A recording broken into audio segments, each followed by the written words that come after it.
Adat Jarau seri kedua. Jarau ada dua jenis, yaitu jarau robong atau sering kadang disebut orang jarau undangan. Dan yang kedua adalah jarau pemali. Ini yang paling pokok. Ketika suatu keluarga atau suatu kampung atau desa atau suatu wilayah tertentu akan mengadakan ritual jarau, biasanya ada kepanitiaan. Karena ini mengandung nilai finansial yang besar, dan untuk memastikan supaya adat itu berjalan dengan tertib dan baik, dan semua barang-barang yang merupakan buah jarau terbagi secara merata kepada semua tamu undangan tanpa kecuali, tua, muda, anak-anak, semua harus kebagian. Ada juga pada suku tertentu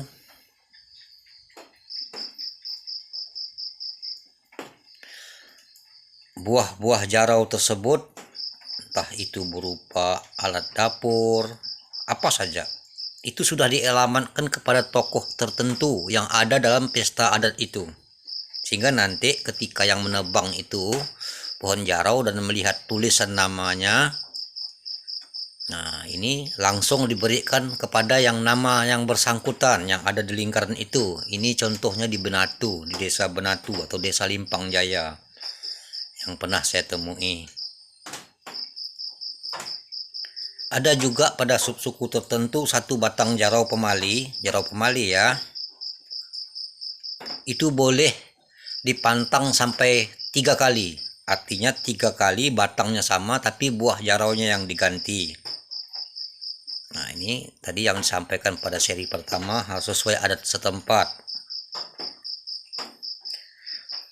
Bagi demung-demung tuha-tuha yang mau memukat adat jarau ini atau mengambil adat jarau ini,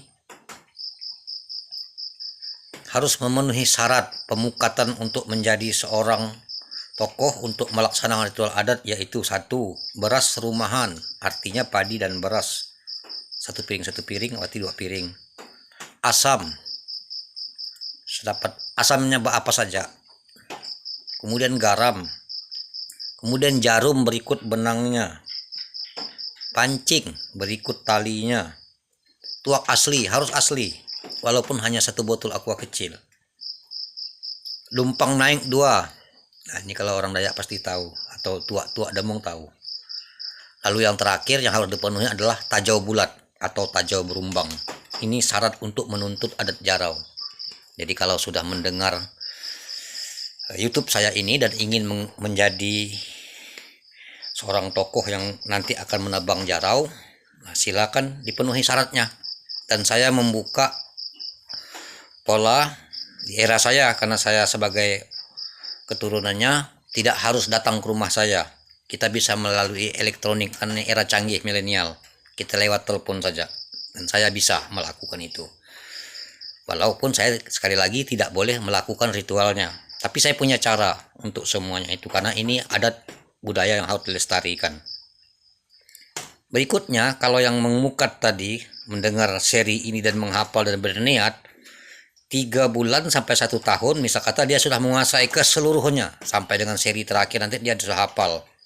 Nah, dia tinggal menyiapkan satu acara ritual adat jarau di kampung halamannya dan mengundang gurunya, tempat yang dia berguru ini, dengan syarat semua persyaratan tadi harus dia penuhi dulu.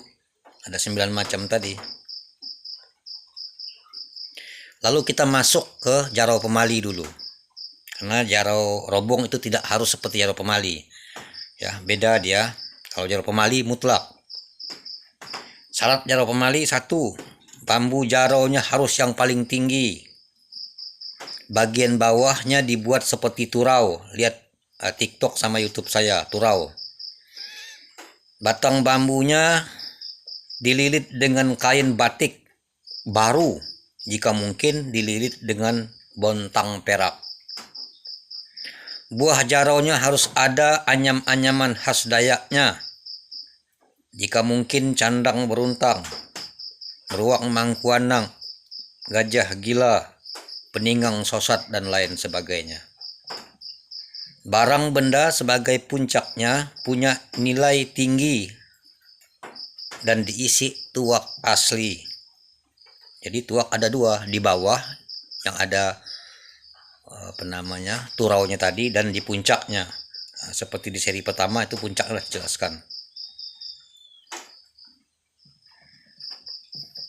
Lalu yang berikutnya, menebang jarau pemali biasanya DAD atau demung-demung tua yang benar-benar menguasai adat jarau.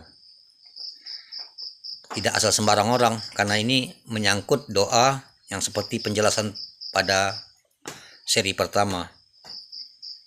Cara dan syarat orang yang dah dituakan atau DAD tadi yang menebang jarau itu tidak asal tebang.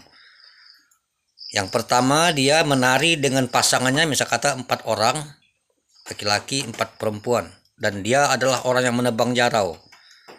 Nah, setelah menari dengan teman-teman 4 orang, dia menari mengelilingi jarau pemali 3 kali. Lalu yang ketiga kali dia harus berusaha mencari tahu di mana arah matahari terbit atau matahari hidup.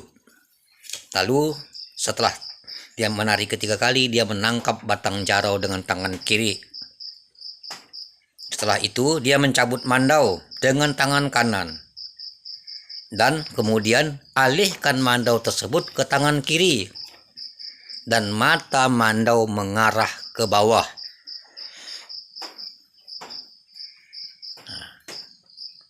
Baru ritual berikutnya kita ketemu lagi di seri ketiga.